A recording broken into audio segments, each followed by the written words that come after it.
अर्जुन के पुत्र और श्री कृष्ण के शिष्य वीर अभिमन्यु को अनेक कौरव योद्धाओं ने घेर कर मारा था। इस घटना के बाद अभिमन्यु वीरता का पर्याय बन गया और कौरव पाप के भागीदार बन गए।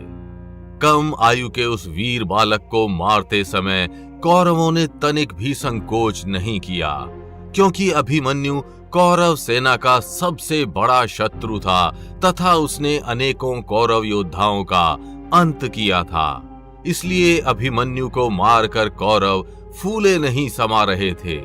लेकिन अभिमन्यु अर्जुन का इकलौता ऐसा वीर पुत्र नहीं था जिसको कौरवों ने घेरा।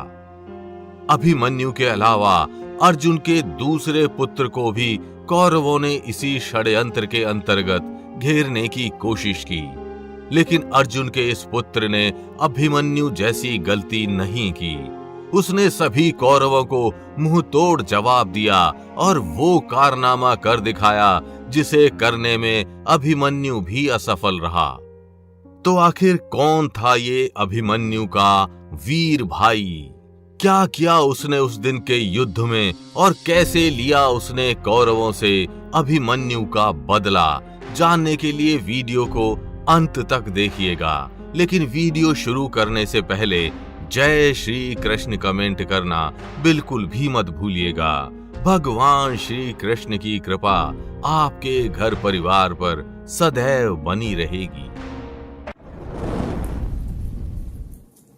अर्जुन का दूसरा बेटा इरावन वीरता में किसी भी प्रकार से अभिमन्यु से कम नहीं था। वो हर प्रकार की युद्ध विद्याओं से लेकर विभिन्न शस्त्र विद्याओं तक में माहिर था, लेकिन उसकी माया विद्या उसे अन्य सभी योद्धाओं से अलग करती थी। इरावन एक मायावी योद्धा था जिसके जरिए वो बड़े से बड़े राक्षसों से लड़ने की शक्ति रखता था, क्योंकि उसकी माता एक नाग कन्या थी और उसका पालन पोषण उसी माता ने किया था। इसलिए इरावन एक विशाल नाग योद्धा के रूप में उभरा। वो अपनी शक्ति के बल पर असंख्य नागों की सेना को बुला सकता था। इस प्रकार इरावन महाभारत में पांडवों की तरफ से लड़ने वाला वो योद्धा था जिसको मारना किसी साधारण कौरव योद्धा के बस की बात नहीं थी। युद्ध में आते ही इरावन ने कौरव सेना में खलबली मचा दी। उसने अपनी युद्ध विद्या के बल पर अनेकों कौरव योद्धाओं को हराया और अनेकों योद्धाओं का अकेले ही अंत कर दिया। जो कौरव योद्धा इरावन से हारता नहीं था, उसे इरावन अपनी माया विद्या के जरिए त्रास देता था। इस प्रकार इरावन की माया विद्या और उसकी विशाल नागों की सेना का किसी के पास भी कोई तोड़ नहीं था। इसलिए कौरवों ने उसे घेर कर मारने की योजना बनाई। इरावन के पराक्रम पर लगाम लगाने की योजना शकुनी ने बनाई। उसने अपने 6 भाइयों गज, गवाक्ष, ऋषभ, आर्जव, शुक्र और चर्मवान के साथ मिलकर अगले दिन के युद्ध में इरावन को मारने की योजना बनाई। अगले दिन युद्ध आरंभ हुआ और शकुनी के 2 भाइयों गज और गवाक्ष ने मिलकर अकेले इरावन को युद्ध की चुनौती दे डाली। इरावन ने हंसते हंसते उनकी चुनौती स्वीकार ली और कुछ देर बाद उनके बीच बड़ा ही घनघोर युद्ध छिड़ गया। तभी ऋषभ और आर्जव ने इरावन पर पीछे से हमला कर दिया और इरावन घायल होकर जमीन पर गिर गया। लेकिन घायल इरावन ने हार नहीं मानी। वो तलवार के माध्यम से उन चारों से लड़ता रहा। तभी शुक्र और चर्मवान ने युद्ध में दखलंदाजी की और इरावन पर भाले से प्रहार किया। इरावन बुरी तरह से घायल होकर जमीन पर गिर गया। उसे शकुनी के उन 6 भाइयों ने घेर लिया और फिर वो हुआ जिसके लिए इरावन को जाना जाता है।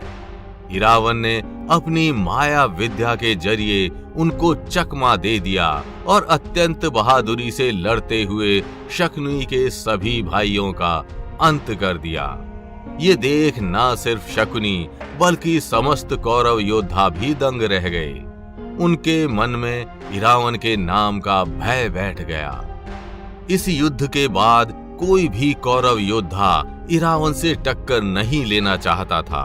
वे एक बार इरावन को युद्ध में हरा भी देते, लेकिन उनके पास इरावन की माया विद्या का कोई तोड़ नहीं था।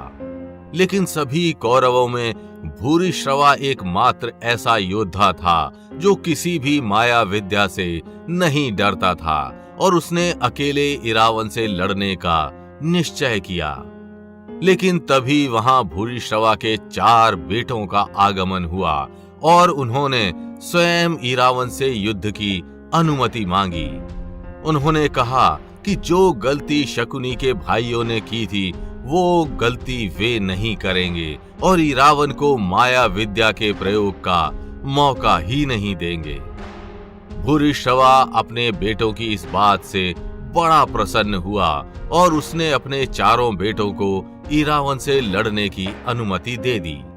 अगले दिन का युद्ध आरंभ होते ही भूरिश्रवा के 4 बेटे इरावन पर टूट पड़े। लेकिन इस बार इरावन पहले से तैयार था। उसने अपनी पिछली गलतियों से बहुत कुछ सीखा था और उसने बड़ी आसानी से भूरिश्रवा के 4 बेटों को मार दिया। युद्ध खत्म होने के बाद कौरव शिविर में मातम पसर गया और भूरिश्रवा अपने 4 बेटों की मृत्यु से बौखला उठा। दुर्योधन से भूरिश्रवा का दुख देखा नहीं गया और उसने अपने साले सुदक्षिण को अगले दिन के युद्ध के लिए तैयार किया। दुर्योधन का आदेश पाकर सुदक्षिण अकेले ही इरावन से भिड़ गया और अंत में वो भी इरावन के हाथों मारा गया। इसके बाद क्रोध में दुर्योधन ने राक्षस अलम्बुश को इरावन से लड़ने के लिए भेजा। अलम्बुश बड़ा ही मायावी राक्षस था। युद्ध भूमि पर अलम्बुश और इरावन के बीच बड़ा ही घनघोर युद्ध हुआ।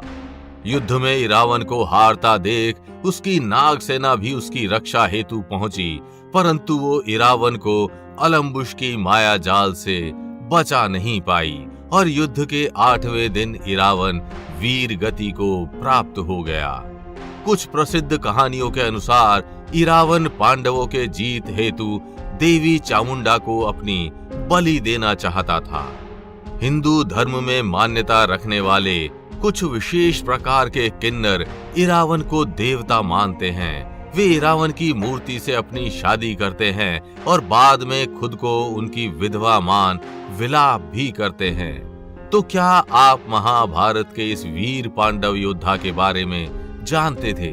हमें कमेंट करके जरूर बताइएगा और अगर वीडियो अच्छी लगी हो तो इसे लाइक व शेयर कर चैनल को सब्सक्राइब करना बिल्कुल भी मत भूलिएगा।